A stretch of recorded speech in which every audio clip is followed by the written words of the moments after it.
Going to go and call the executive cabinet meeting for Monday, August 10th to order. Let the record reflect that all three commissioners are present. And first item of business is Mr. Chad Coles. Chad, come on. We're in the consent agenda. No, I'm first. Oh, here, excuse me, Jim's first. Sorry, Commissioner. We need to get Jim, if we could get him out of here first, please. I'm sorry. Commissioner French, this is a very short item. I brought it up this morning. It has to do with the 8th Avenue lease extension with the city of Spokane. It will just take a moment with the board's permission, and then you can give Jim Kaufman and I direction. Okay. The county commissioners executed a lease with the city of Spokane for the basement of the 8th Avenue building for the housing of homeless women who did not have COVID. The present lease expires August 13th at midnight. We've had a written request from the city manager that the lease be extended from August 14th, 2020 until midnight, April 30th, 2021. The reason for that length of extension is it's the city's understanding that the new Hope House facility will not be open at the latest until that date. So that's why they've requested the April 30th, 2021 date. As a result of the city's request, Jim Kaufman and I prepared an amendment number 1 to the present lease agreement. It simply continues the present arrangement from August 14th, 2020 till April 30th, 2021. All the terms remain the same. Under the present lease, the city pays no rent, but they pay for all utilities, which Gil sends them a billing on, and they have to pay within 30 days. Under the lease agreement, the city picks up all maintenance of the lower level of the 8th Avenue building. Gil has agreed, however, to address certain minor plumbing issues and light bulb issues which are set forth in the lease agreement. The present lease agreement allows the county to terminate if the city breaches the agreement and they do not cure the breach within 5 business days or the time frame the county commissioners determine is appropriate. I've talked with Gil. Gil has advised me that from his perspective, he is comfortable with the present lease that has been signed by the city.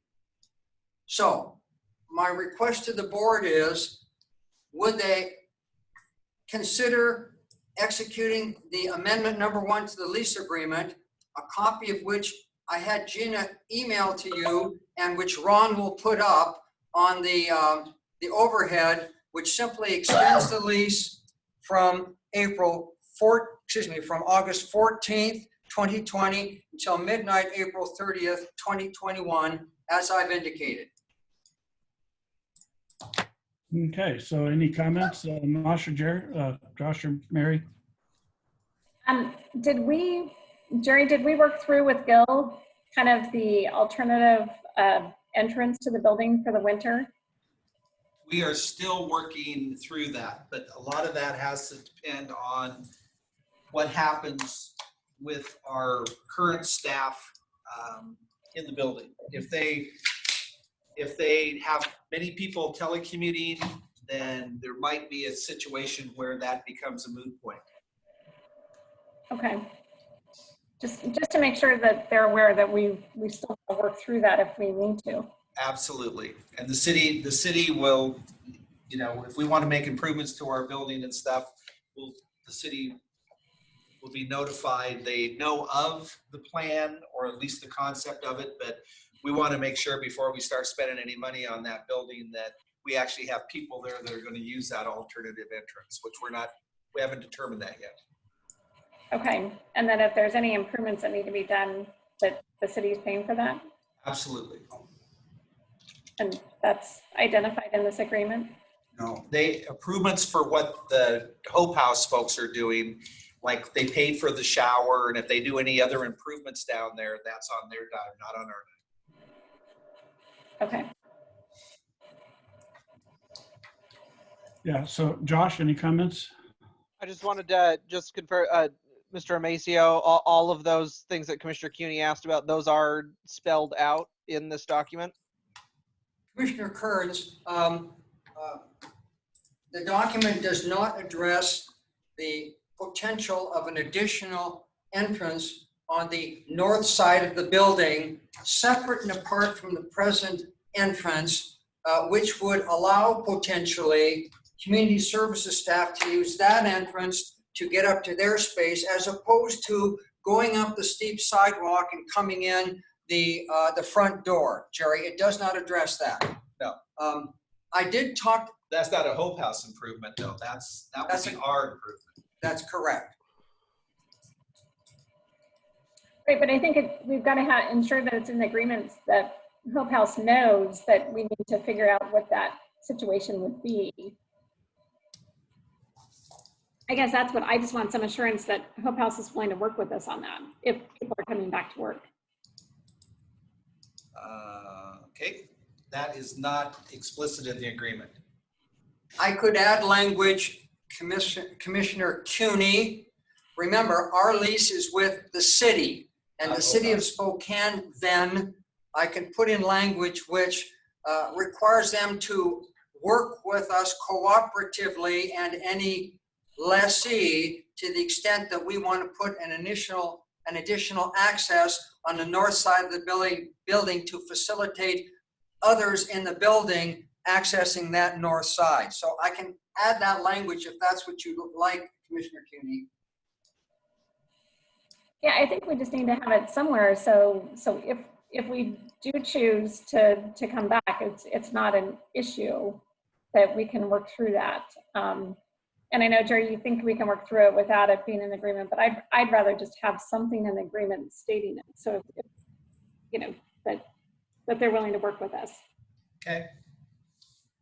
Commissioner CUNY, I want to be sure, does work with mean, I'm sure they'll work with us. My question is, does that potentially include financial participation? That's the issue that I want to be sure I understand, because if it includes financial participation, I'd like to address that, as well as just the cooperative approach. And I'd like to call them prior to putting that in the agreement. And the reason I would do that is because here's what it appears to be. We're graciously leasing you a building, and you spend all the expenses for your folks from Hope House.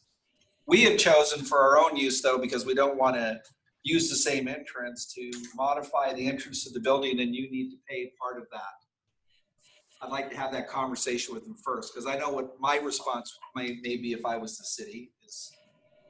But if it's okay, before Jim can make those changes, but if there's a financial commitment on their part to pay for our new entrance, I'd like to give them a forewarning of that first. I guess I'm just trying to figure out, so I was in the building prior to them taking it over, because I had toured it actually with Fawn, a while back before this, probably a year ago, when they were looking for some shelter space. And it's just that hallway to get to the elevator. I don't know that there's anything that they moved anything. I think it's just trying to block off somehow that. Well, Mary, you make a good point. That's part of my, I'm not frustrated. That's part of I had an office in that building for quite some time, and we had the rehabilitation. Everywhere. We had the rehabilitation people down on the floor that these folks are on. That building was full of us community services people and stuff. Never did this come up. Never came up in years and years and years. Well, weren't you accessing through that bottom? The elevators and what they're referring to just needs to be vetted better. This is, there's help me out here, John. There's a lot of emotion going on about that building right now. Oh, interesting. Yeah. So. Why is that? Well, because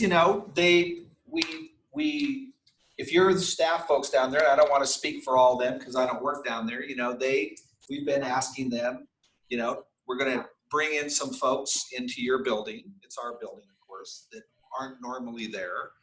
And then all of a sudden 61 of them are, there's not a one of them in the building now.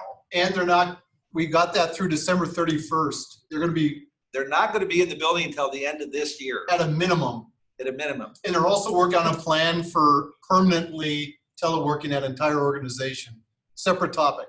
Yeah, it's a whole separate topic. So before getting into anything about an entrance or spending any money on that building, I'm being more than prudent, I guess is what I'm trying to say. Okay. So, There's a chance, for instance, theoretically, they may never go back in the building. Mhm. Theoretically, maybe 20 of them end up in some different location closer to the campus. Maybe the city buys the building. I mean, there's just a lot of scenarios going on. Before we knock a hole in another entrance into the building, there's a lot of other things going on. Jerry, I don't think there was any discussion of another entrance other than just using the entrance that's there to just take them from the parking lot to the elevator. That's all I've ever understood it to be. Okay. And I just have understood that, Hope House hasn't been, they weren't really wanting people walking through the shelter. But I mean, if we've got 20 people, it shouldn't be that big a deal to just allow us to have access to that elevator. I mean, it's just the way you go. It's not a new door, any of that. My understanding is just using the door we had to walk down the hall to the elevator. It's a whole new entrance. It's a new entrance. It's a new entrance. It's not just walking down the hallway. And Commissioner CUNY, you are correct.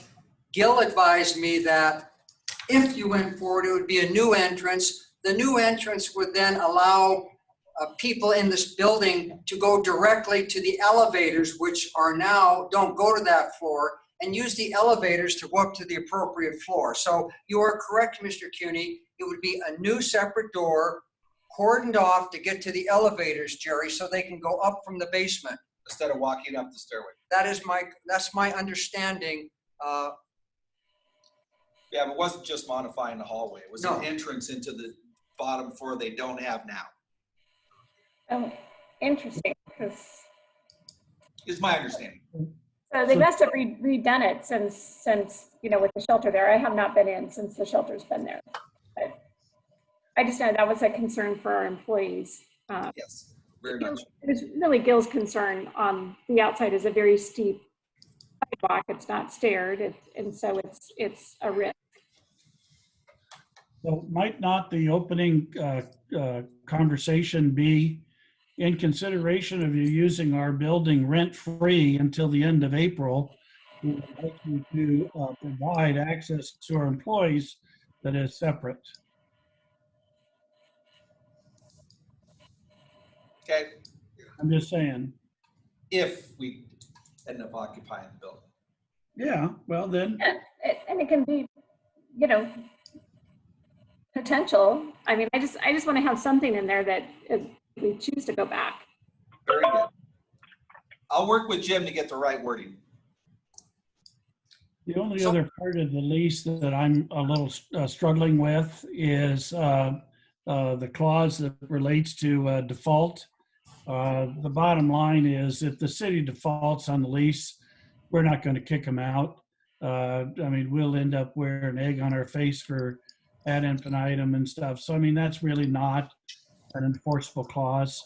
And so it'd be nice if there was some other way to enforce default. But I mean, what are they going to default on? Not paying the electric bill?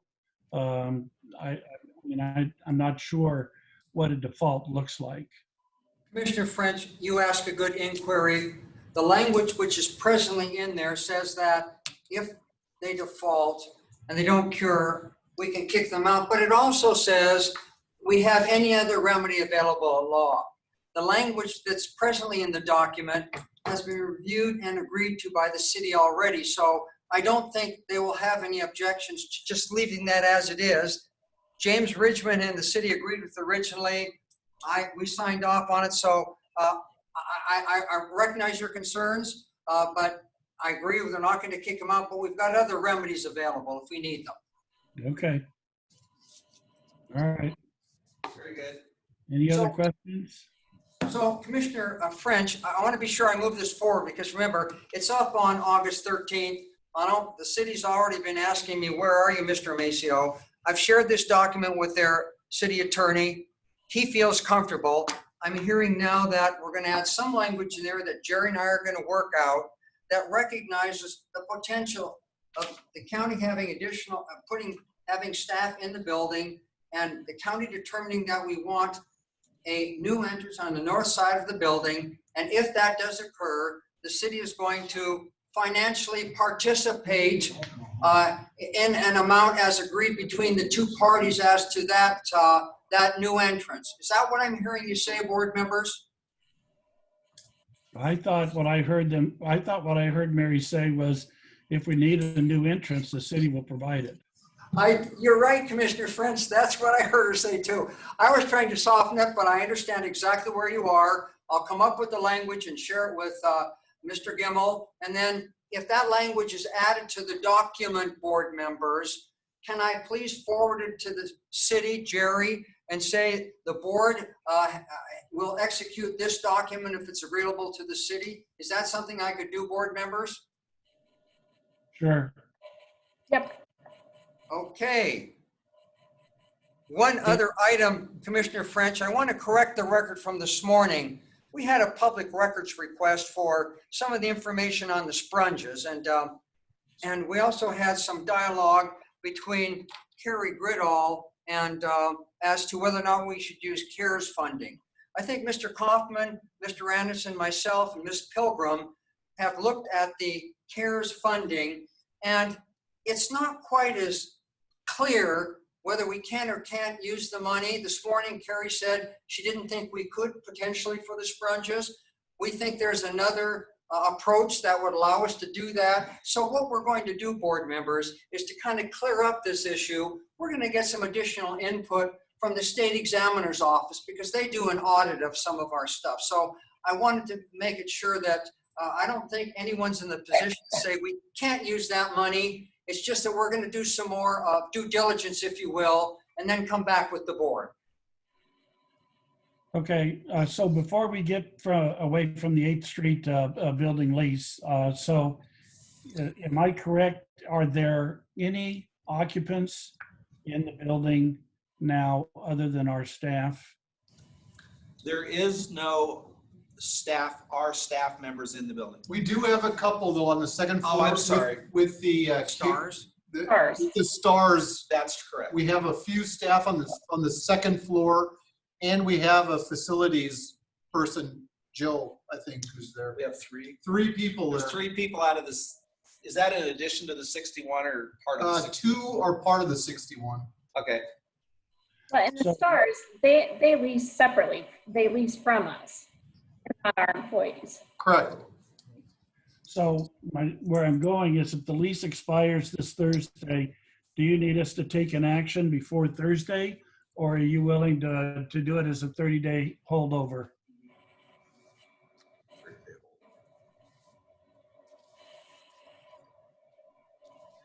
Mr. French, you asked a real good question. I brought over the original lease. Mr. French, we were really clear. I got direction from the board to make it clear that under no circumstances would we extend the lease beyond August 13th. And the city was told to advise the lessee of that. So now I've gone in and changed that, Commissioner French, and put in the additional time frame. So we don't have, I guess we could extend it for 30 days if I can do that very simply. Easy. And then we can work on these details that Commissioner CUNY has referenced. No, I guess what I'm getting at is the existing lease, as I remember, and it's been several months since I read the existing lease, but the existing lease has a holdover provision in it. And I believe it's a 30-day holdover. And so if in fact that is there, then for this time period until the board adopts the new lease, that holdover will allow them to continue to occupy the building. Now, if we remove that holdover, which is highly possible because we had a hard deadline, then they're going to be trying to occupy that building after the 13th, and there's no legal provision for them to be in the building. So where I'm going is if you need us to deal with this as a by leave tomorrow, then we need to be able to have this back and be able to deal with it as a by leave. Otherwise, they'll have no legal right to be in the building after the 13th until we approve a new lease. Chairman French, you're correct. The holdover language is eliminated from this document. It is not there. Was it in the prior one though?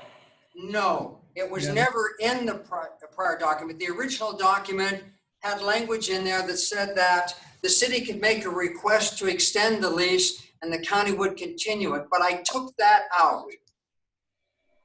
Yeah, we wanted a hard deadline on there, and so we took the language out. Standard leases have a provision for holdover, but we specifically took this out so that we would create a hard deadline and stuff. So what do we do August 14th if we don't have a new lease executed? What'd he say? What do we do after the August 14th if we don't have a new lease executed? Well, Commissioner French, I guess we're not going to kick them out of the space. The question is, without a new lease, they don't pay us any rent. They've got a sublease. I can do a quick 30-day extension if you like to give us time to work on the door action. I can have that ready tomorrow, just a 30-day extension, and then we can do another extension after we've resolved the issue of the additional door. Which I think will be relatively quick, because the thing I'm going to point out to the city, and you brought up a good point out, they're not going to be back in that building except for the facility guy. So really, we only have one staff member to answer your question, Al. The other two are contracted. They will have been out of that building for 10 months before they ever are going to go back in there. Before we start spending a lot of money for something that seems to be working, it'll be 10 months that none of those people have been in that building. Then, we need to make sure that we vet that out and not be spending money that we don't have to. So I think the 30 days is a great idea. Gives us time to work on the language, gives me time to visit with my friends at the city, say this is what's going on, why it's a 30-day, and that should do it. September 15th. Yeah, September the 15th. I just want to make sure that we're covered, because if on the 14th, we don't have some legal document demonstrating that they have a right to be in that building, Yeah. and something happens, then we're going to be in litigation over responsibility. And I'm trying to avoid that by at least saying, let's have something in writing that gives them the right to be there while you guys figure out the rest of it. So a 30-day extension would be just terrific. We can add it as a by leave tomorrow, execute it, and at least that way we know that we got all our T's crossed, all our I's dotted for the 14th of August. That's the only thing I'm trying to get to. Yeah, no, and I would agree with you, because otherwise we got a potential liability. Yep. So board members, I'll take the present document that I sent you that extended it through April 30th, 2021, and I will extend it for a 30-day window, which would run it through September 14th, 2020. And then with your direction, I'm looking at Jerry. Someone needs to call. I can call James Richmond, or you can call, or Jim can call. I just don't want them to be surprised when they see that. I'll call him as soon as I'm done with this meeting. Fine. Okay, great. We Okay. got a game plan. Thank you. Thank you. Okay, next. Hey. No. Oh, no, Jad's still there. Sorry. Oh, yeah, here we go. I forget you so easy. Yeah, well, there it is. So, board members, we have a whole bunch of traffic code revisions that are coming up for hearing tomorrow. We thought we'd give you just a quick view of what those are, just so you can ask the questions now and understand what our thinking is. So Nate Thompson's here. I'm going to let him run the show for this.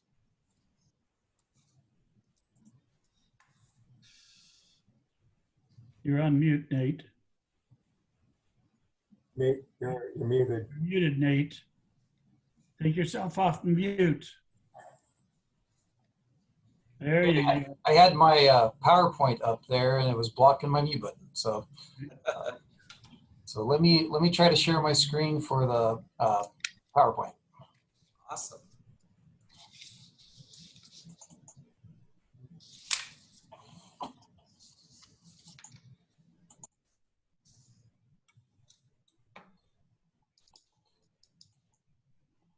Well,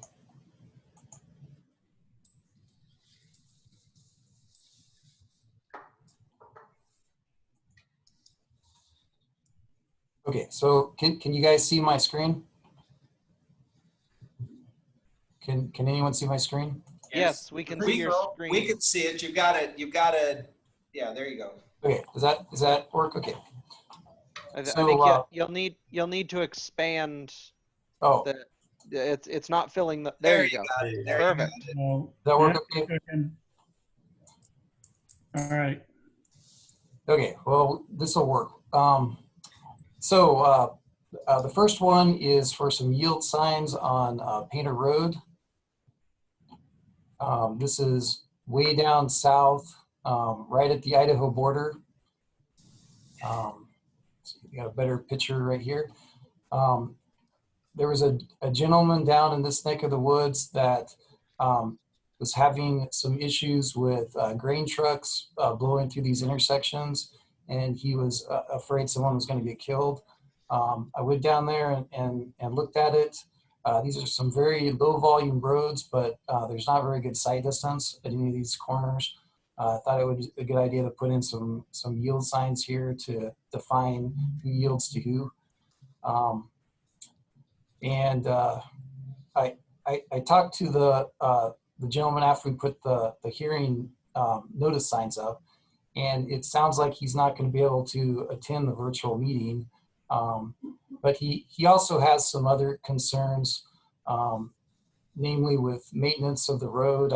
I believe this is a county established road, Idaho road. However, it's over the Washington line. It's in Idaho. And I think we have an agreement for Idaho to do some maintenance on it. But he's got a lot of other concerns other than these yield signs, just for kind of a heads up. But anyway, that's the first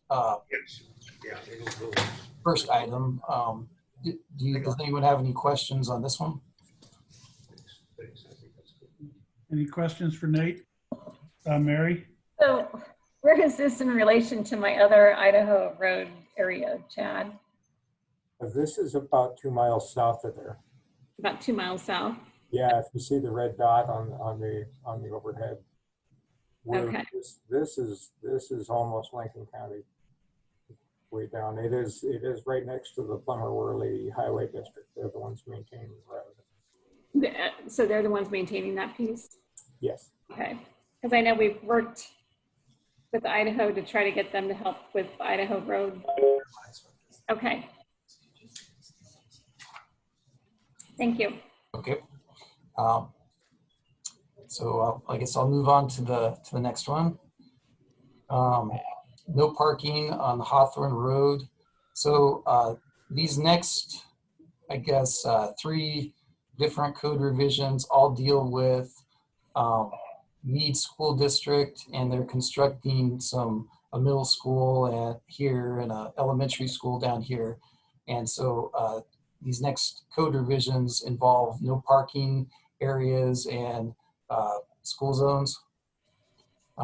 This first one, no parking on Hawthorne. This location right here is basically right in front of the middle school, where it's going to be no parking for their bus pullout. That's on top of 5 Mile, Nate. Yes, yep. So yeah, up here on 5 Mile, you come up 5 Mile Hill and right here. Thank you. Constructing a school on the 5 Mile Hill. So that's that one. The next one involves the 20 mile an hour zones for the schools.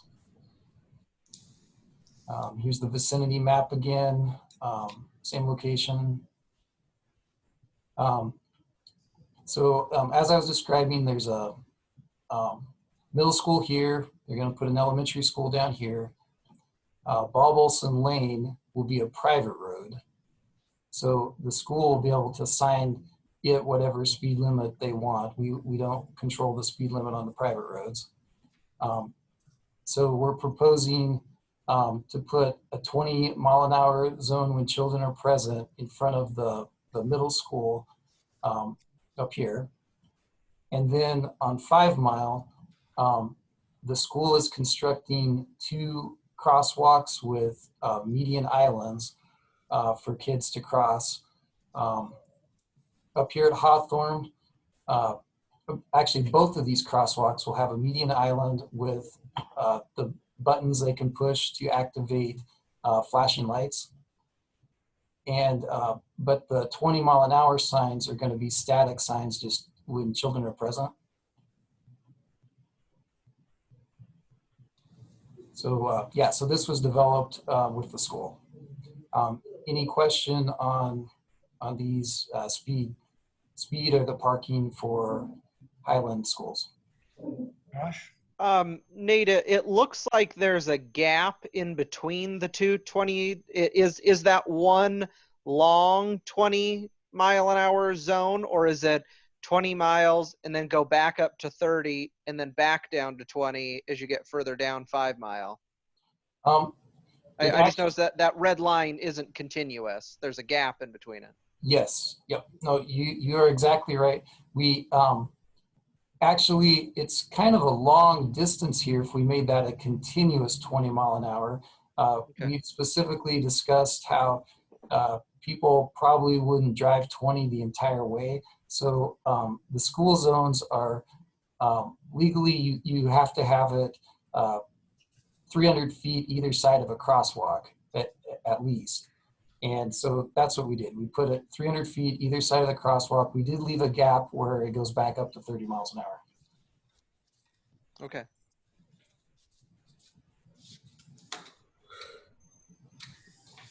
So any other questions? No. Okay, no other questions. We'll move on to the next one. So these next code revisions are for Meade School District again. The new elementary school they're building over kind of close to Markup Farwell area. This is Creekside Elementary. So Farwell's here, Market comes up here. So the new elementary will actually be on this corner of Hastings and Freya. They've done a lot of work already on these roads and construction through here. So the first code revision is right at this corner by the school. We're gonna make a 4-way stop here for safety. There'll be kids crossing and that kind of thing right by the school. Also adding a stop sign for Hastings going eastbound here.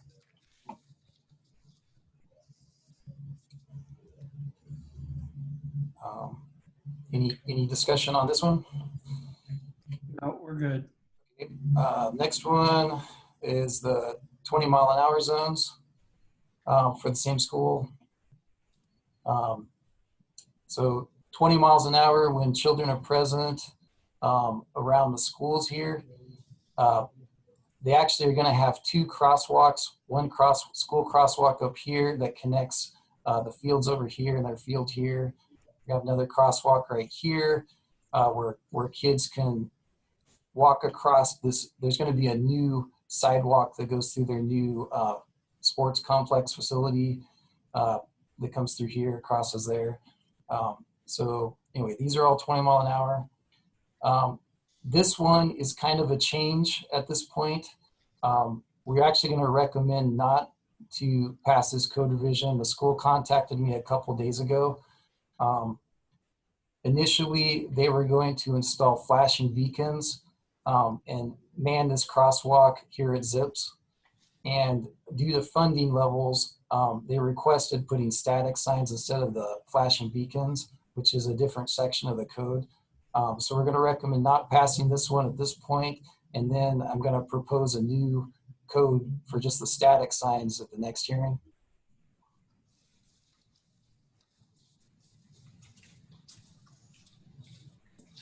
Let's see. Any questions on that, on the 20? Nope. Okay. And in the same area, they have some no parking codes. Yellow line here is going to be no parking for buses. The red lines are just no parking zones. They requested to make this one no parking because they didn't want kids going in between or people parking here to pick up kids and kids running between the buses and getting hit. Kind of a safety precaution there. And then this no parking up here, there was a large drainage swale that they wanted to put in and there wasn't room for parking. Nate, on these changes around the schools, are we going to be putting these changes in place immediately, or are we going to wait until the kids go back to school? So they've been working on the road, and they wanted to install all the signs with that construction, but we were delayed a little bit trying to get to hearing here to get these into hearing. And so I basically told them until we get it into code, they couldn't install the signs. So they're eagerly waiting for me to tell them it's in code, put the signs up. Okay.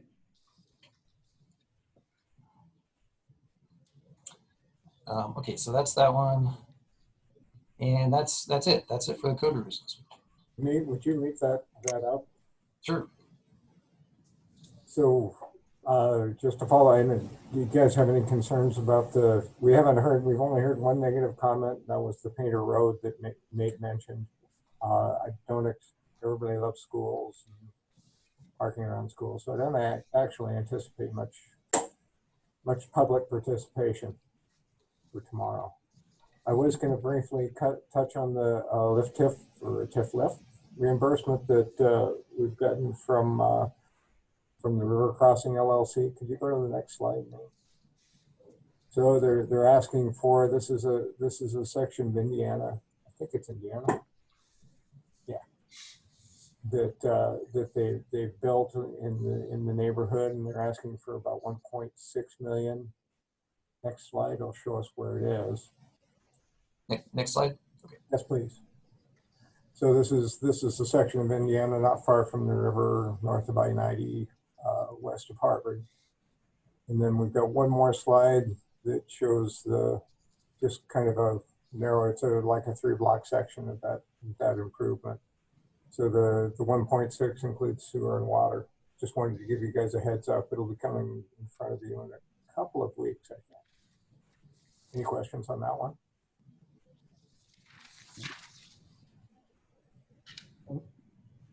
Perfect. That's all we have, I think.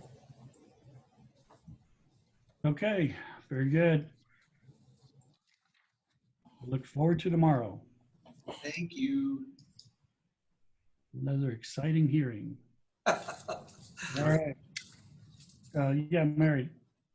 So Chad, so before COVID hit, we were going to have the public hearing on Gibbs Road and all of that, and then we had to delay it. I mean, can we get that back on the agenda? Yep, we've got that rolling through. I didn't want to put, we're just starting to crank these up. That's why we've got 6 or 7 Okay. on this week. I didn't want to put too many on each agenda, but we are starting to crank that back through. Okay, great. Thank you. Okay. Next item, Mr. Gimmel. The next item, we have the Maggie Yates, and going to discuss some changes or suggestions to the guiding principles. Good afternoon, everyone. I am bringing back the guiding principle conversation, looking for some formal action on behalf of the board, but also have a few updates to share. So happy to take those in whatever order the board prefers. Why don't we deal with the updates and then we'll get into the conversation on the guiding principles last. Sure. Okay, so I just wanted to provide a few updates about some projects that are in development, but either funded with COVID relief dollars or soon to be launched. The first one is the Criminal Justice Information Hotline, which the board approved for additional funding through December with CARES dollars. We are hiring for that right now and plan to have the new associates on board by next week to go through training and then continue operations there without interruption. So that hotline continues to receive incoming phone calls from the community. And we're also now making outgoing phone calls to remind individuals about court dates in district court only right now. The second project is the remote court access partnerships with shelters in the community. We're finalizing those contracts and simultaneously working with municipal and district courts to develop some schedules and dockets to handle those remote court hearings. And from there, once both of those things are both finalized, we can begin with a soft launch of the program. So I'll keep you all posted with progress there because I know it's of interest to the board and others. The third project that received some COVID relief dollars was the transportation from the jail. So procurement has issued an RFP for transportation services, and we're working with the detention services meanwhile to finalize a workflow and make sure that that will operate smoothly once we have a company on board. And then we also are continuing to work with detention services on the intake and releasing center. Director Sparber is really driving the conversations around design and then negotiations with detention services staff. And our office is working closely with other offices and departments, pretrial services, along with municipal and district courts to build out a first appearance component to go along with the intake and releasing operations happening out of that facility. And so we've had some very productive conversations and excited to make sure that we're including that as a part of the model. The last project that is actually MacArthur grant funded is the data dashboard that I wanted to flag for the county commissioners. The data dashboard is going to be a publicly available tool to share out data, just trend level data, so no personal information about our jail population. And this is really only possible because of Director Sparber's support and partnership in the project. And so we're excited to get that up and running, hopefully by the end of this month. However, we are up against some planned leave for our office. So if there's any sort of last minute snafu, it might be delayed a little bit longer. But that should help provide information, not just to our internal stakeholders, but also answer a lot of questions that we've handled previously from the public and just help facilitate or enhance our transparency related to the jail. So those are the updates I have in terms of our projects. Happy to answer questions or move on to the guiding principles. Any questions for Maggie? Yeah, Mary. Maggie, today when Sparber was in, we asked about the intake facility, and so we have requested that that be worked on ASAP and come back to us on Monday. I don't know if you're aware, since we just did that this morning, but I mean, we really need to get that going for CARES purposes and COVID purposes and all of that. And so it just seemed like it was kind of getting pushed to the back burner and people were taking too much time. And so we asked it to be moved to the forefront. Great, thank you for that update. Okay, so guiding principles. So we've had some robust conversation over a few weeks about the guiding principles, and I think we're just looking for some direction from the board or formal action regarding the last principle that the Justice Task Force recommended for adoption. And just to remind you all, the proposed language or the recommended language from the Justice Task Force states we are committed to pursuing a criminal justice system that ensures racial equity and equity across all identities. Mary? Happy to answer more questions or have more conversations about that based on the board's direction. Okay.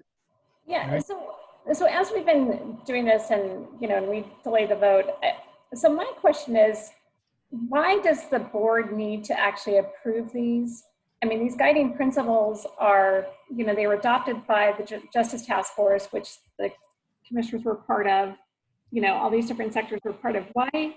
And we don't actually directly affect the criminal justice system. We're just a piece of it. So I guess I'm trying to figure out why we're needing to actually adopt these versus that they were already adopted at the Justice Task Force. Sure, I can provide a little bit of information, Commissioner Keeney, that might be relevant or responsive. The first is that the Justice Task Force is or was a body that was sort of operating at the board's direction. So it's nothing formal, and the work of the Justice Task Force has really resolved or concluded following the sort of submission of the recommendations, including the guiding principles, to the Board of County Commissioners, and provided those recommendations to you for further consideration and an adoption where appropriate.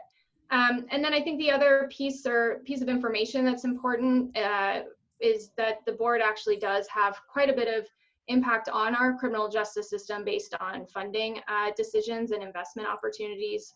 So for instance, the Intake and Releasing Center would not be possible without the board's leadership and support. And that will have some pretty significant repercussions in a positive way, some significant impacts to our criminal justice system. And that's just one example. Okay, thank you. But the example you use, I mean, I think back to what Commissioner Cuny is saying. I mean, we did that and we got the ball rolling on that long before we got into this deep discussion into these principles, right?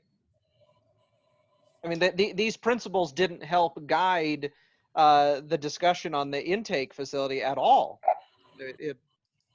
And Commissioner Kearns, the principles were really developed in response to interest from the board about creating a philosophy of incarceration to help inform your investment decisions moving forward.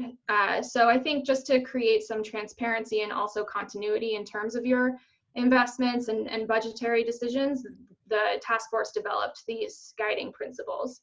If the board's no longer interested in that, we can take direction back, potentially bringing it back to the SRLJC for adoption if that's of more interest to you all. But I do think that decisions you make do really influence the outcomes produced by the criminal justice system in a lot of ways.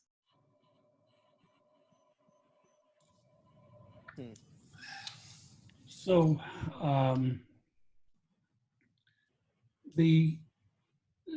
I spent over the last couple of weeks a lot of time looking at information and stuff provided by Council President Brian Biggs, as well as some others, and engaged in conversations with a number of folks. I think where one of the areas where I think we're getting high centered at, or at least maybe, let me rephrase this, maybe not me, I'm getting high centered at, is the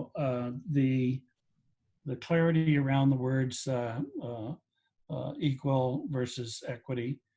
And so one of the things, and I did follow up on some of the information that Council President Briggs provided us, and the gentleman that was a speaker. And one of the things that what I've learned is that this whole thing about equity is really about restorative justice. And it's interesting from my standpoint that when the state legislature took up the issue of restorative justice here a couple of years ago, they did institute that concept into statute as it relates to juvenile courts, but as it related to adult courts, they did not.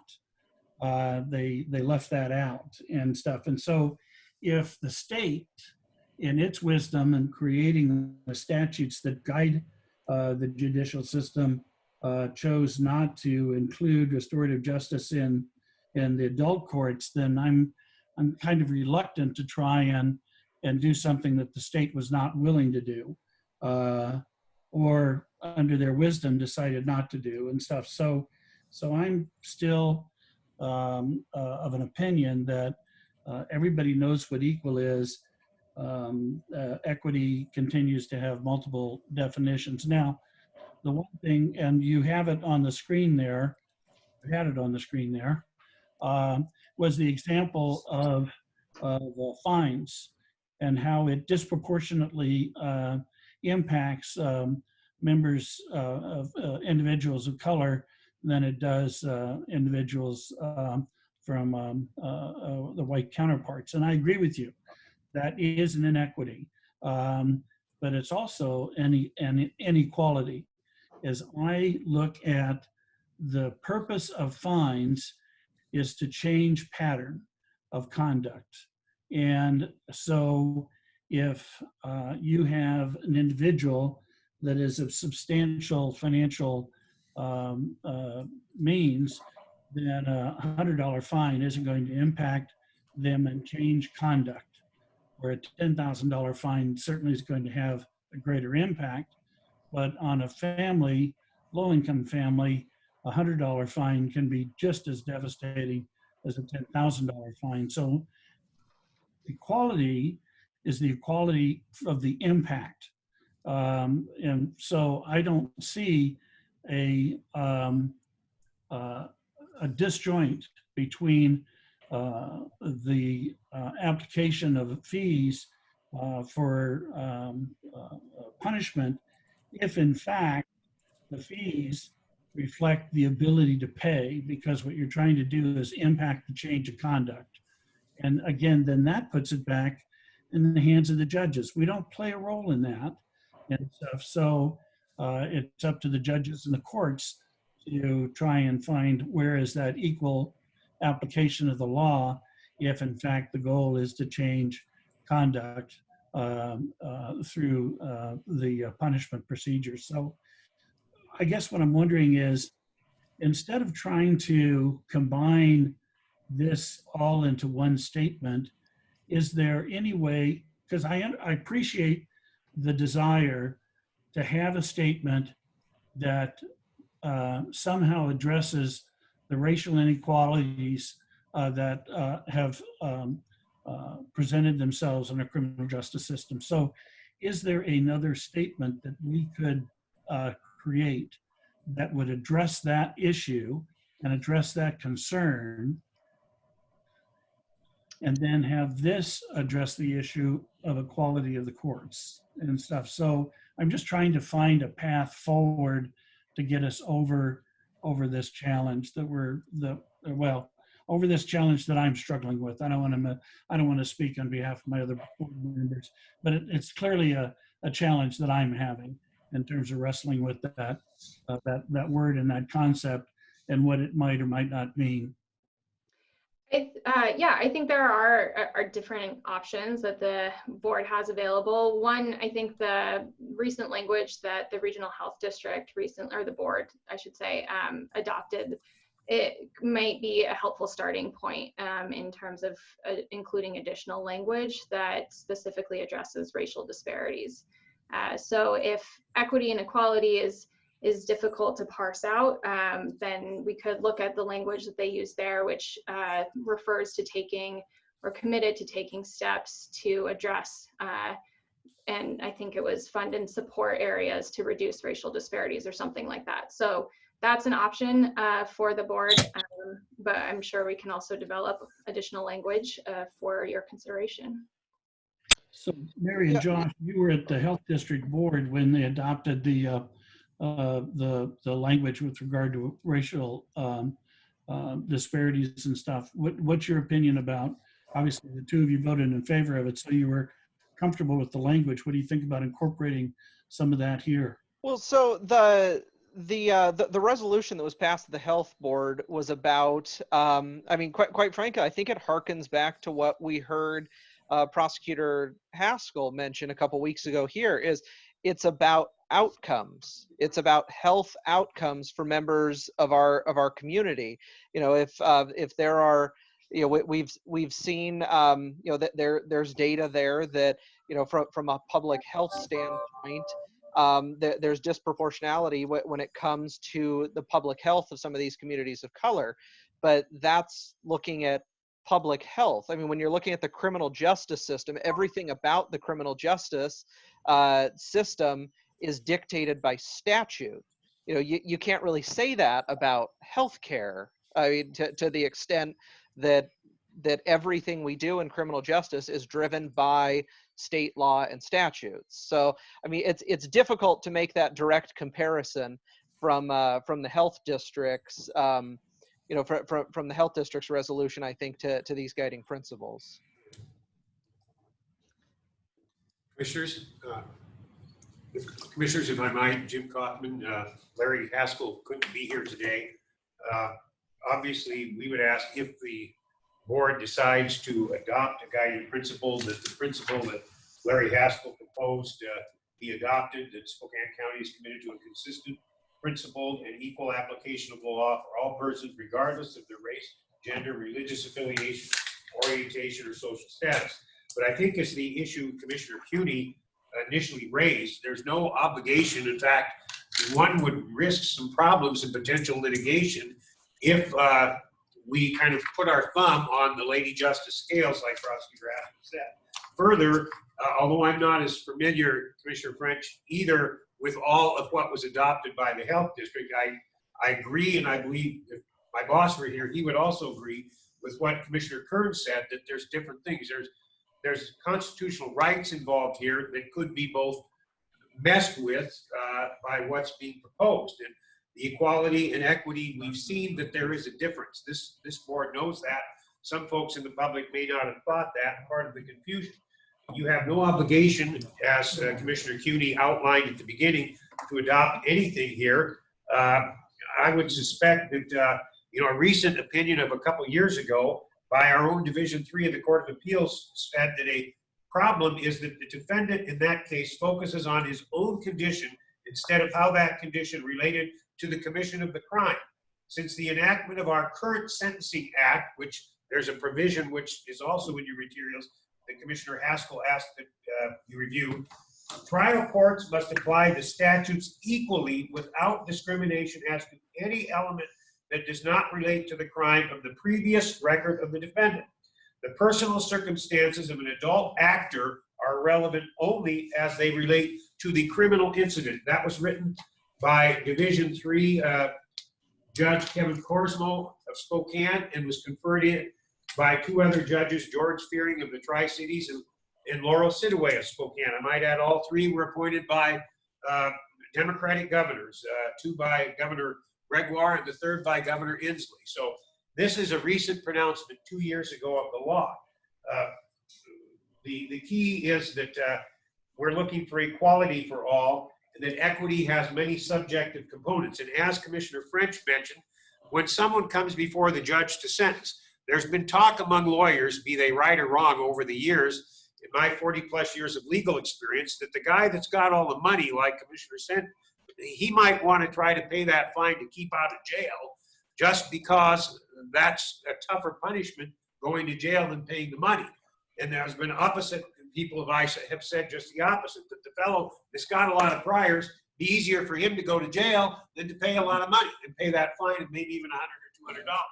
So those things are already in the system and can already be factored within legitimate means, as Commissioner French has said. So I would ask that if the court adopts a guiding principle, it be the one proposed by Mr. Haskell before the board, or the court alternatively decide that this is not really something that it wishes to deeply into and defer, or just say this isn't necessarily before the court. And the risk of liability, which has been mentioned today by, I think, most of the commissioners in one context or another, could develop if it looks like we're putting our thumb on the principles of justice. Finally, I would point out that although there are examples that Ms. Yates points out regarding the African American community, it seems to be that almost all of the discussion relates to either those that are Caucasians or those that are African Americans. There's fleeting references from the liberal Brookings Institution as to, I believe,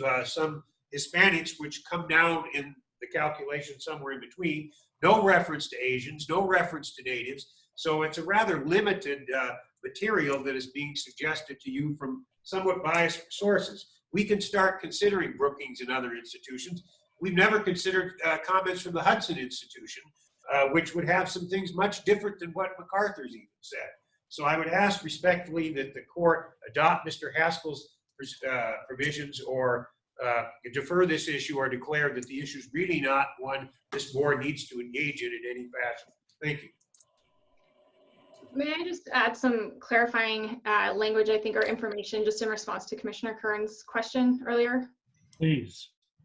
So Commissioner Kearns, I just want to clarify that the Justice Task Force was not recommending to the board that you all set priorities or values for the bench or for the courts, but really to set priorities as a board in terms of your investments as they relate to outcomes in the criminal justice system. So I know we keep citing this example of the bail decisions or assessments, and it's really not for the board to focus on the bail decision in that scenario, but actually look at the resources available to the individual in that hypothetical. What opportunities and what resources are available to them, because that's really where I see the board's ability to support community members and individuals who may contact the criminal justice system.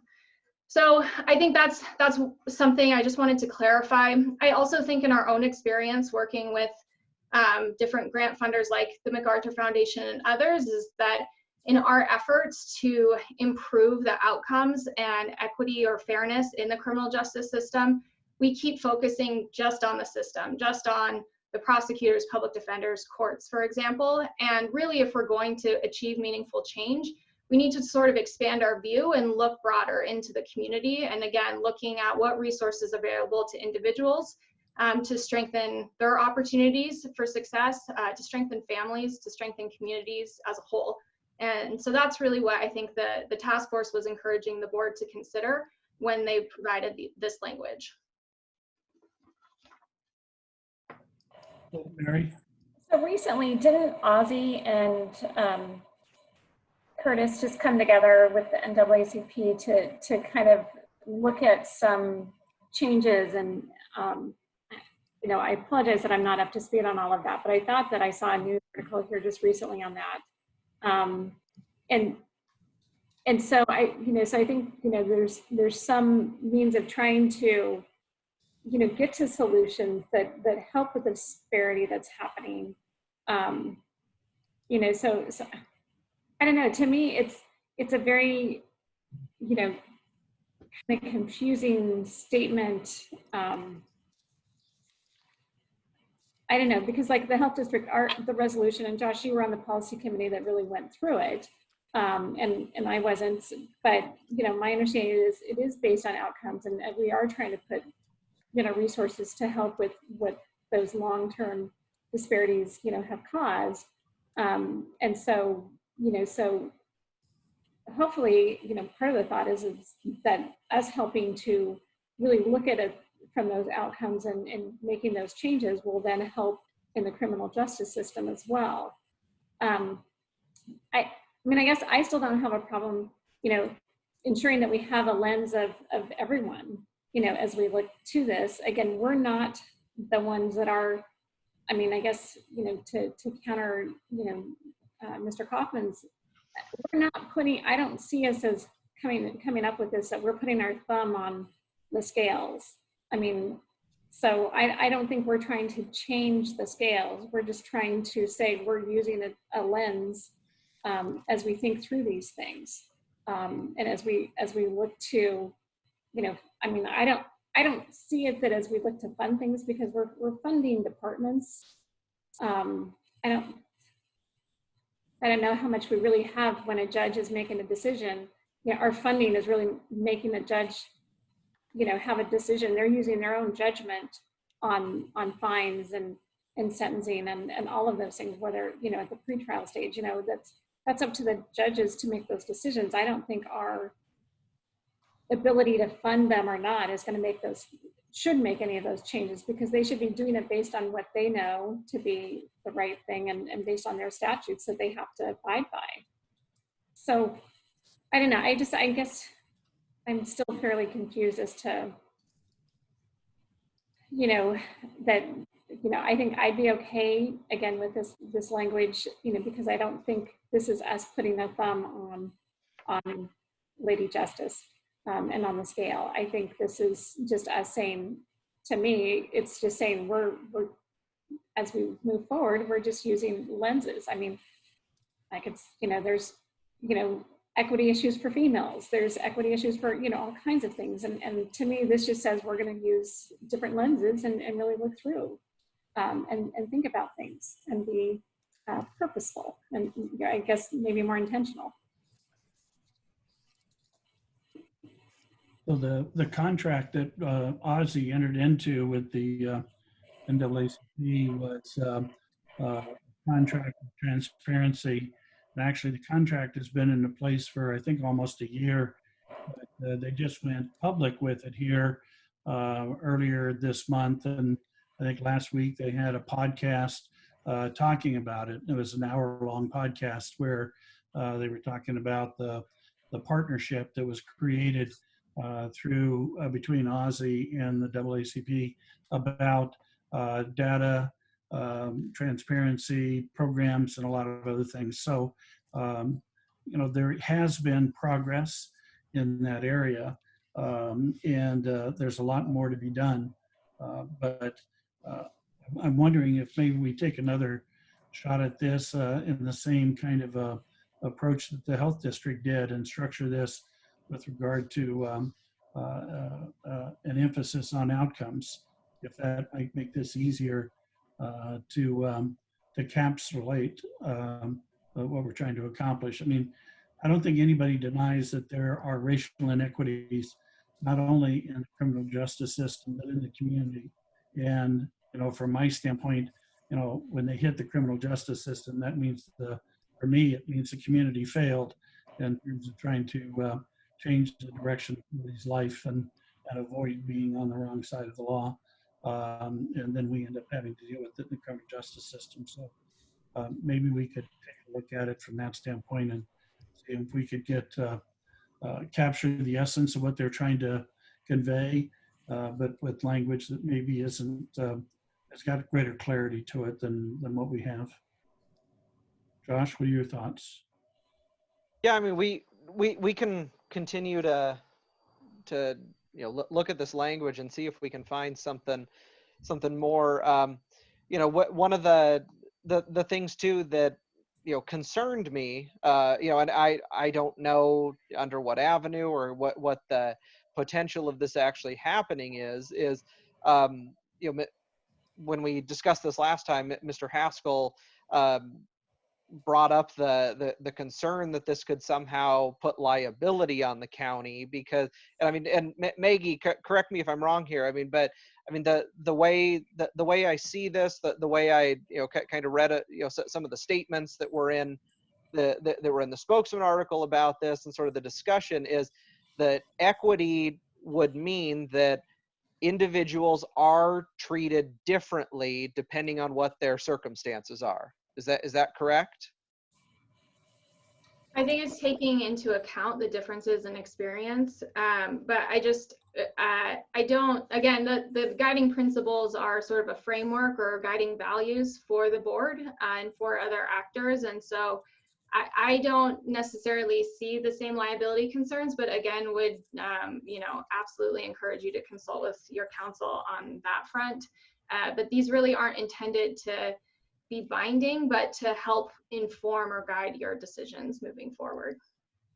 Well, if I might just say, the concern about instruction or encouragement of a judicial officer or a prosecutor on extra statutory principles is likely to have some outcome that is not desirable. I don't mean necessarily with a criminal defendant, but I mean some sort of direction and criticism of the board for saying, why are you wanting this thumb to be placed, whether that is what one believes is actually happening or not, on the scale of justice.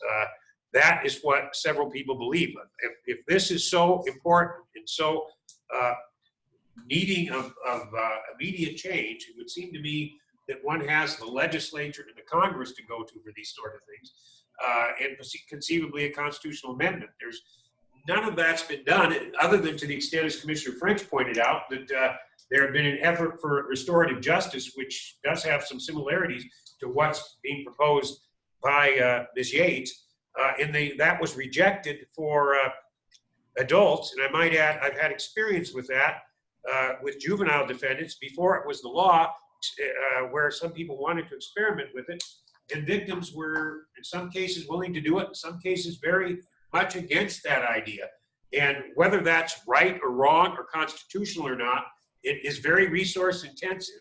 And one needs really good victim advocates, needs a very involved court, very involved prosecutor, very involved public defender in many cases. So that's clearly would be a resource issue and a legal issue at this point. The legal part being pointed out by Commissioner French is to adult felons. So we have a Sentencing Reform Act. Our legislature adopted that. It calls for a degree of equality, and I don't know why the board would want to necessarily intervene into that headstrong simply because people want some sort of guiding principles. You're independently elected and you represent the community, which is broader than what we often see claimed to be the community at the sentencing at the SRLGC. So I would encourage the commissioners, if they wish to have this reviewed, as has been suggested by a balanced group of individuals, or whether you wish to adopt what Ms. Yates said or what Mr. Haskell said, or just move away from the subject in general. You have several options here. Some may or may not cause liability, as mentioned, and as Mr. Haskell and I would say as legal counsel, even if that's a limited chance, it's still out there in some fashion.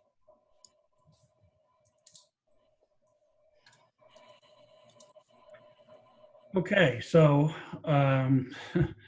what would be the pleasure of the board in terms of trying to move forward?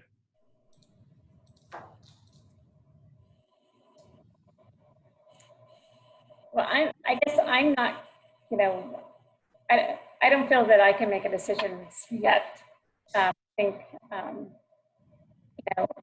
I still think, as I look at the guiding principles and stuff, when we talk about the different things, I think somehow saying that we're going to use a lens, for equity is a good thing, but maybe not in that it's, saying as trying to separate out how we're going to use that lens. I guess I don't know. Like I said, I think I've been okay with this, but I can see where, if we're saying the whole criminal justice system, then that if Larry takes that to mean Lady Justice, then, we need to provide more clarity to maybe, again, have it be based on things that we truly as commissioners have an ability to use that lens on. Thank you, Mary. Josh? Yeah, I don't know. I don't know if we're going to get there today. I mean, I think that's pretty apparent. I get it. I mean, we absolutely have disparities. I want us to pass something that is meaningful. I mean, you've heard me say lots of times. I mean, I don't want to pass something that's an empty promise. And if we pass something that states, I mean, that, we're going to have equity across our criminal justice system, I mean, it's that, that's not going to happen tomorrow just because, because Commissioner CUNY, French, and Kearns passed this today. I mean, if we're going, if we want it to state, that it's programs that we're going to fund that do this, then I think that needs to be more clearly spelled out in this document. If we want to make sure that it means of the things that we have control over, we would advocate or fund programs that result in a more equitable criminal justice system. I mean, that needs to be spelled out that way. But the way this is written, I think the average citizen sees this and they think it would apply across the whole system. This would mean judges have to rule in a certain way. A prosecutor has to charge in a certain way.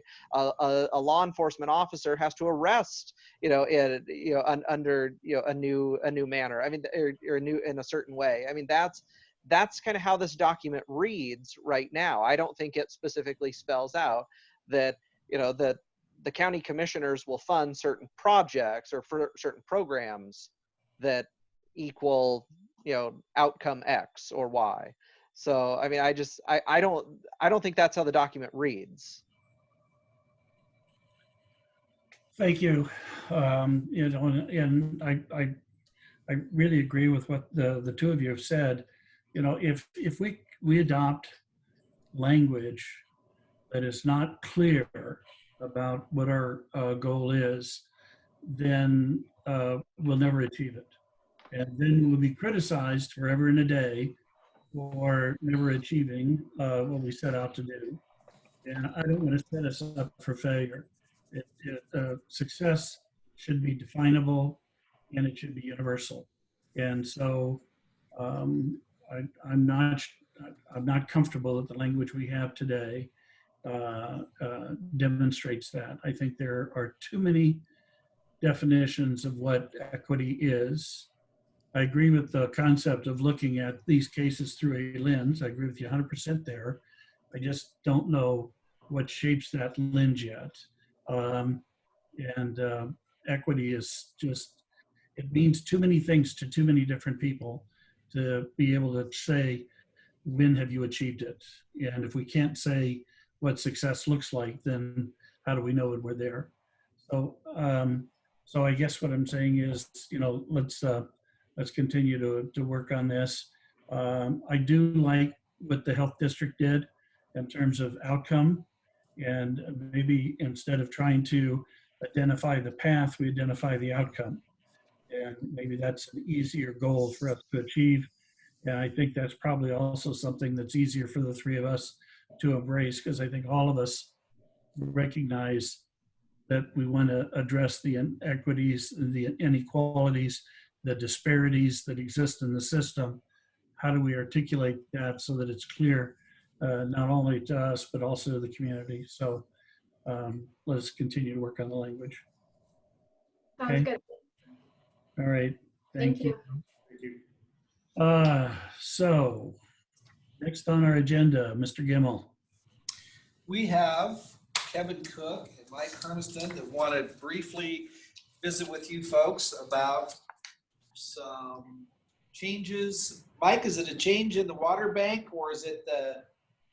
No, it's well, I can just tell you what it's about. We changed the water bank ordinance last December to allow for the use of mitigation certificates in rural subdivisions. And part of that process includes the county applying for what's called a general water right permit to issue these mitigation certificates. And so there will be a resolution on next week's, not this week's agenda, but next week's agenda that authorizes, or you would be signing the application for the general water right permit. And this is for an 80 lot development just north of Deer Park. And so the process is we apply for the general permit. Once Ecology issues that permit, then we are able to sell the mitigation certificates. So just wanted to let you know that's what will be headed toward your way next Tuesday. Okay. Any questions for Mike? Looks like you got off scot-free, Mike. Okay, great. Thanks. Nice job. All righty. Thanks, guys. Okay, Jerry, Yo. next. The only thing we have left is any miscellaneous, or you want to do your executive If session? you want. I think we will, because we're running pretty good. How long you got? Well, it's like 5 minutes, but you might want to do it at the end so we don't have. Yeah, let's do it at the end. Let's do Jared first. Mine's real quick. It'll only be about 30 seconds. So it was brought to my attention that we have a centenarian, a gentleman who's turning 100 years old in the Spokane Valley, who served during World War II and a subsequent 10 years in the Air Force. He was a bombardier during World War II. And like I said, he's turning 100 on Saturday. And I wanted to know if the board was interested in doing a proclamation or a letter of recognition or anything. It was just something that I thought was a pretty cool story when we have very few World War II veterans left anymore in our area. Any thoughts? Any thoughts, Mary or Josh? Yeah, I think that's a great idea. I'd say resolution or letter, either way. I just think, yeah, I think doing something for this gentleman would be great. I have enough information about this gentleman. I could put together a proclamation honoring him and his service to the country and give it to you guys by tomorrow morning for you to pass tomorrow. Is that something we can do, Gina? Is that all right, board members? Yeah, we could add it as a by leave to put it onto the agenda tomorrow unless, well, it's not a legislative, well, it's, yeah, we do take a vote on it. So let's deal with it as a by leave item. Are you okay with that, Mary? Yeah, no, I'm good with it. And Okay. a nice way, because I'm sure is he in a nursing home or is he on his own? He lives with his wife of 72 years and his family in the Spokane Valley. No, Wow. that's cool. Yeah. Just we can't present it to him, but in the time of COVID, we can't. But I think we can present it to at least his daughter, one of his daughters. She seems tech savvy enough, so I think I can make those arrangements and get a draft proclamation to you by the end of the day. That'd be great. awesome. Good. Very good. Thanks, Jared. Any other miscellaneous matters for either Josh or Mary? Jared, did you want to do a GSI campaign? Oh, no. Oh yeah, well, I think I just heard Gina mention GSI. I think today is when the applications have to be due for the small business grants. I think at some point today, it may have already closed, but I know sometime today on the 10th is when the deadline is. So be interesting to see how many businesses applied. So at the executive committee, we just got an update that they were going to meet this afternoon to maybe extend the deadline to Friday, just since they feel like they haven't gotten as many applications as they would like. And so the committee that is doing that was going to look at that.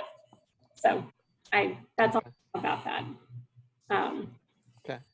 Well, why don't we reach out to them and have them give an update on Monday as to, well, how about Tuesday morning, have them give us an update of what they got and kind of a quick synopsis, nothing about detail, but just, how responsive the community was. You good? You too? Actually, that if you're waiting until Tuesday, that's probably something that I would assume Alicia or Kara will probably mention in our the COVID briefing at 8 a.m. on Tuesday. I would assume Amelia usually throws it over to Alicia and says, what's new at GSI. So. Well, I heard that we weren't going to be meeting next Tuesday, so.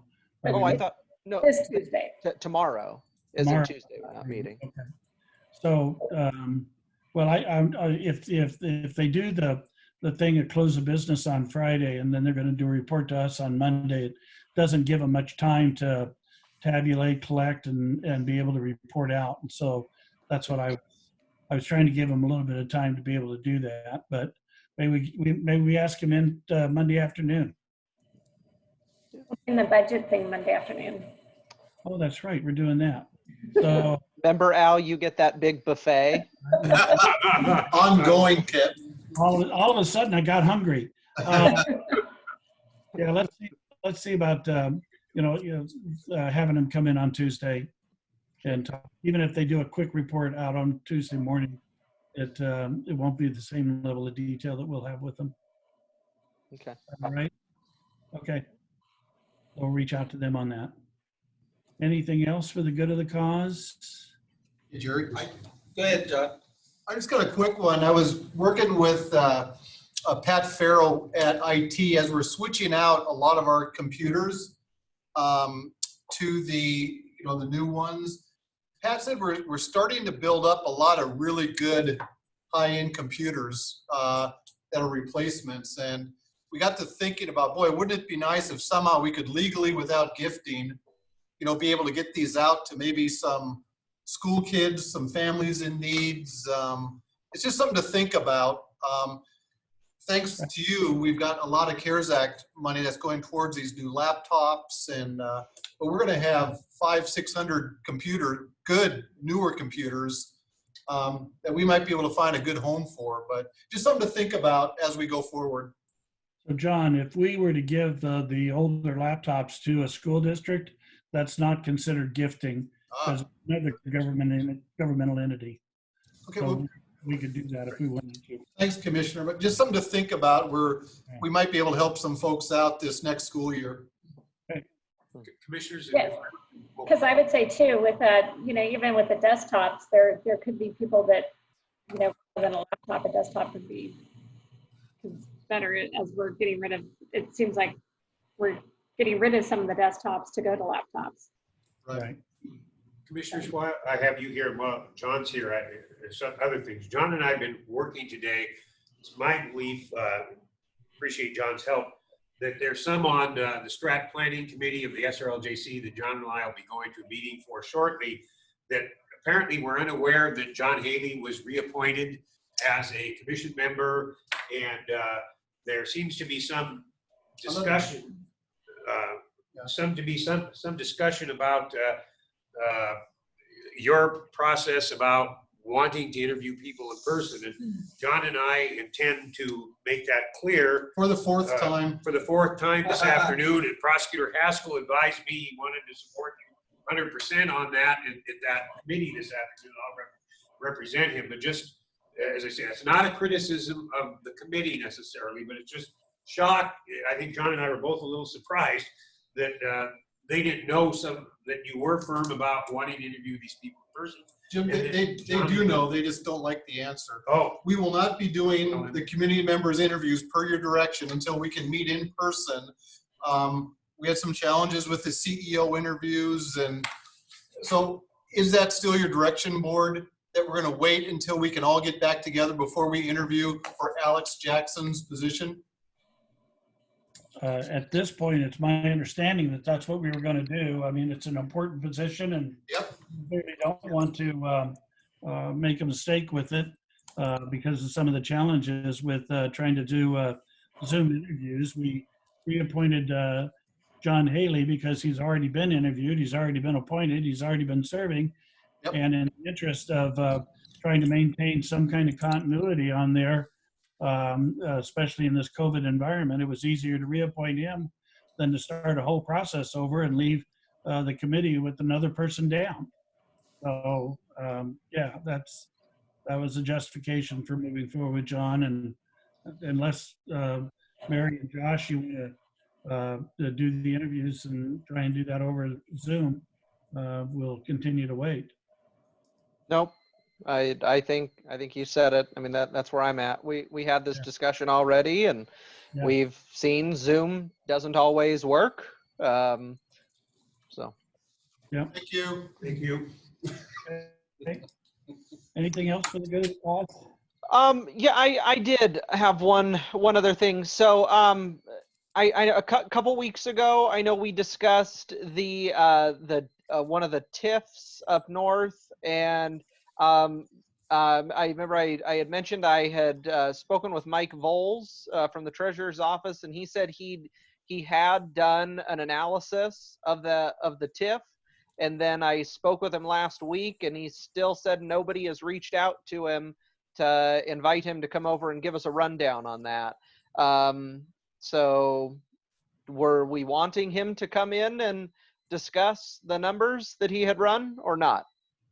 I thought we had said that we'd reach out to him and have him come share with us. Well, in fact, correct me if I'm wrong, Jerry, we had a pretty extensive conversation around this when we got the email memo from the treasurer and stuff. So, and then shortly after that, we found out that they'd already done the analysis, and so I thought we were just waiting for them to come over and present it to us. So I think we're more than happy to receive that information whenever I think we need to let them know that they are welcome to come over, because I think they're waiting for someone to tell them a day and time. So how about next Tuesday? I don't know. Can someone reach out to them? We will reach out to them. And with Okay. that, can we, when they come over to talk about the TIF, can they come over and talk about the gambling tax? Oh. Sure. The gambling tax too. Because that's another one that's kind of hanging out there. And I recently met with Bob Materney and talked to him. And happy to have that conversation. Yeah, We'll so bring let's- them in. We'll reach out and invite them to come over Tuesday. We'll decide, it'd probably be in the afternoon. Okay. Okay. Oh. Get those done, taken care of. There you go. Anything else? We'll have the executive session, and is there anything else for miscellaneous, everybody? All right. Okay, so I have, Sorry, Mary just a has- second. Mary, Mary has one. So tomorrow morning, we meet at 10 o'clock, but I think I'm 10 o'clock for just 10 minutes on a call with West Valley School District. So I'll just be a little late coming into the meeting tomorrow morning, okay, so you're aware. thank you. Mhm. And the health district is still doing their meeting tomorrow morning or not? Yeah. Okay. Amelia's out of town, so that's why the meeting was. Yeah, no meeting tomorrow. Yeah, I talked to her last week and she said she was going to be out of town and stuff, and I just wanted to make sure that something didn't change. Sorry, Um, technical difficulty on my end. What was that you said, Mary, about a time? What was that? So I'm delayed to the meeting tomorrow morning. I'll be in about 15 minutes late. Oh, Got okay. a 10 o'clock call with West Valley School District. Okay, because and we start at 10 tomorrow, correct? Right. Correct. Gotcha. Okay. And then Amelia's on vacation, so that's why we don't have a meeting tomorrow with the health district. Okay. Very good. So, any other miscellaneous items going twice? Third and final call. Okay. Excuse me. So it is 3:32, and we're going to go into an executive session for 5 minutes. 5 minutes pending litigation, opioid matter, Commissioner. Pending or potential litigation. Present in the executive session should be all 3 commissioners, our executive management team, and that's it, right? Yes. Yep. Okay. At the end of the session, we will be adjourned. We are not going to come back into session. So at the end of the 5-minute executive session, we will be adjourned. All right? So now 3:33, and we're in executive session. Thank you.